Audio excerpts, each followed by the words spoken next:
Okay, let me see which flight suits me the best.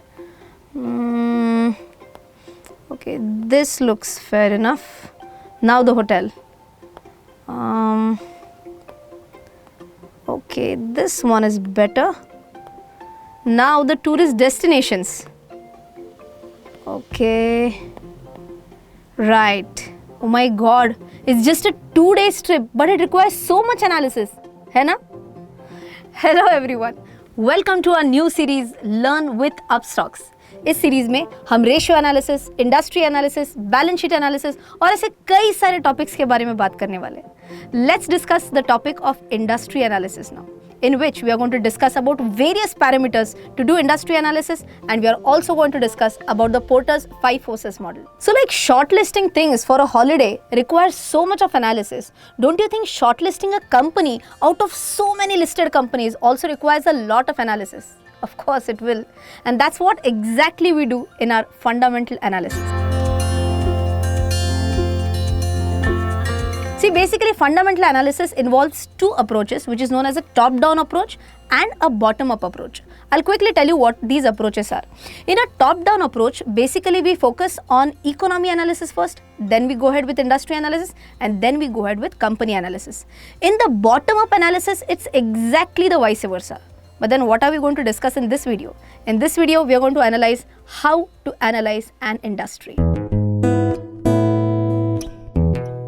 Well, there could be many points while we do an industry analysis, but what we will do is we'll try to analyze, we'll try to break down the points and then study them one by one. We are going to start off with the very first one, which focuses on the government's attitude towards the industry. Now, this can include reliefs, rebates, tax structures, FDI details, and so many more things. Now, I'll give you an example. Assume that for a specific industry in the last 20 years, there was a $1,000 billion FDI inflow which was received in the country.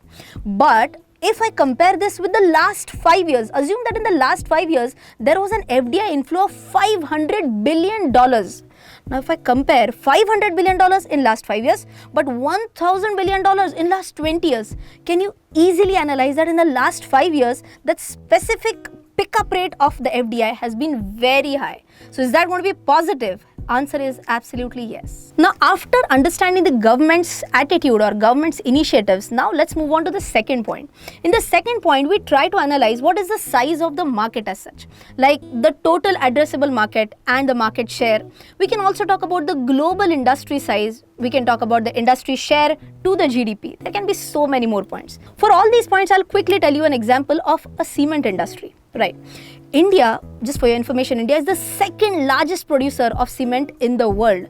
And of course, first one has to be China, right? There's no other option. After China, India has like 2,400 million tons of production in the latest financial year 2020. This tells us the total size, 2,400 million tons of production of cement, right? That's the total share of this industry.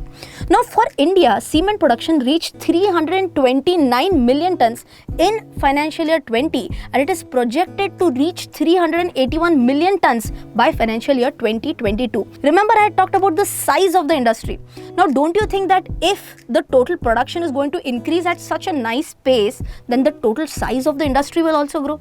That's how we can analyze the size of the industry. Well, one more example can be India's overall cement production capacity was nearly 545 million tons in FY20 and accounted for over 8% of the global installed capacity in FY20. Now, that's what I was talking about, how much India's total capacity is in comparison with the global scenario. Well, let's move on with the third point now. Third point talks about how is the customer behavior. What are the market trends? How is the demography of the country? What is the median age of Indians? What is the percentage of working women in the country? What are the preferences of people? So I'll give you a simple example, right? So right now in India, the median age of Indians is around 27, 28. So obviously people who are wanting to eat out, the percentage of people who are wanting to eat out is more, number one. Number two, the percentage of working women is also increasing. Number three, the percentage of urbanization is also growing very fast. Now, if I take all these points into consideration, can you imagine few industries which are going to get positively impacted because of this? Obviously, it's very easy to analyze this. Number one, it will be the impact on ready to eat category of industry. Will it be a positive impact or negative? Obviously positive. So when women are going to work for 8 to 10 hours, the possibility of people going for ready to eat foods is going to be more. In fact, QSR industry is also going to be one which will get positively impacted. Now what is QSR? QSR is like a quick service restaurant category of industry. Best examples of these are McDonald's and Domino's Pizza. So let's start with the Porter's 5 forces model now. Now this is one of the famous models for industry analysis. Let's take all the 5 points one by one in detail. What's the very first one? The very first one talks about threats of new entrants. Now what do we mean by this? Is there a very easy entry inside this industry or not? That is to be analyzed at the very first point. So I'll give you a simple example. In case of a capital intensive industry which requires a lot of capital, do you see that it will be an easy entry? No, there will be a lot of entry barriers. If that be so, the threat for entering more and more competitors is comparatively lower. So it's a good thing for the existing players in the industry. The second point is the buying power of the customers. Now I'll give you a simple example here as well. There are types of industries which are cyclical in nature. You know, some people call us cyclical in nature, but both are same. Now what do we mean by cyclical industries? These industries will perform well when the overall position, like the GDP position of the country is good, and they'll perform bad when the GDP is bad. So let's take an example. Say the automobile industry. That will see achhe din when the buying power of the customers is really nice. But if the buying power of customers itself is less, then automobile industry is not going to pick up really well. और एक अगर मैं आपको example देती हूँ, let's say the example of a pharma industry. Pharma industry ऐसा एक industry है that has got nothing to do with the disposable income या फिर buying power of the people. Whenever we are talking about a sector like pharma, buying power है नहीं है फर्क ही नहीं पड़ता है. People will go, people will buy medicines. So I hope you have understood the connection. So let's move on to the next point, which is the supplier power. अभी जितने ज़्यादा suppliers हैं आपके, उतनी आपके लिए अच्छी बात है. अगर आपके सप्लायर्स को प्राइस जो है वो खुद कोट करते हैं, वो डिमांडिंग पोजीशन में है, वो कमांडिंग पोजीशन में है, तो आपके लिए वैसे बुरी बात है. क्यों? क्योंकि अगर आप एक स्पेसिफिक टाइप ऑफ सप्लायर्स के ऊपर डिपेंडेंट हो और प्राइस डिटरमाइन करना अगर उनके हाथ में है, तो आपका मुनाफा उनके ऊपर बहुत हद तक डिपेंडेंट होता है. Threat of substitutes, that's the next point. If a substitution is easy and अगर आपका जो सब्स्टिट्यूशन होने वाला है वो बहुत चीप भी है, that can surely weaken your position. And again the same point, आपको जितना भी मुनाफा मिल सकता है इससे, ये भी धोखे में आ जाएगा. The last point is industry competitors. If the competition is intense, then definitely the industry can face a lot of problems posting good profits.